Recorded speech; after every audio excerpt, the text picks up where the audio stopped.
สมาชิกสภาแห่งชาติสุดที่เก้าประจำเขตเลือกตั้งที่1นครหลวงวิจันทร์ได้ลงพบปะพนักงานหลักแหล่งกระทรวงศึกษาธิการและกีฬาพร้อมทั้งเผยแพร่ผลสำเร็จกองประชุมสมัยสามัญที่8ของสภาแห่งชาติสุดที่เก้า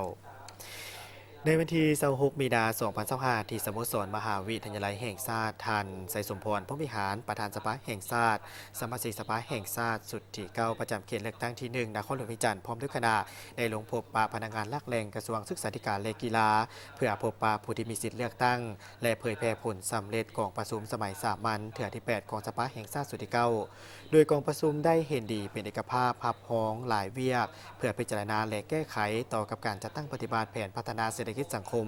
แผนงบประมาณประจำปี 2024และติดตั้งแผนการประจำปี 2025แผนการลงทุนของรัฐประจำปี 2025แผนคาดคะเนการนำไส้เงินเกินแผนประจำปี 2024และติดพันกับการจัดตั้งปฏิบัติ2วาระแห่งชาตินอกจากนี้ในที่ประชุมได้รับฟังการเผยแพร่ผลสำเร็จของประชุมสภาแห่งชาติก็คือสภาประชาชนนครหลวงพิจันทร์สุดที่2และสมาชิกสภาแห่งชาติได้รับฟังคำคิดคำเห็นคำเสนอของพนักงานก็คือผู้ที่มีสิทธิ์เลือกตั้งเกี่ยวกับปัญหาข้อคัดข้องมองใจต่างๆเพื่อนำไปเสนอต่อภาคส่วนที่เกี่ยวข้องพิจารณาเพื่อแก้ไข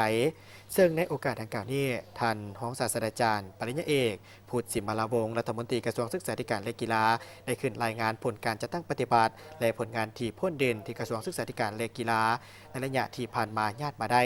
พร้อมทางเสนอให้สมาชิกสภาแห่งชาติในการปลุกระดมคนขวายให้พ่อแม่ประชาชนก็คือผู้ปกครองเอาใจใส่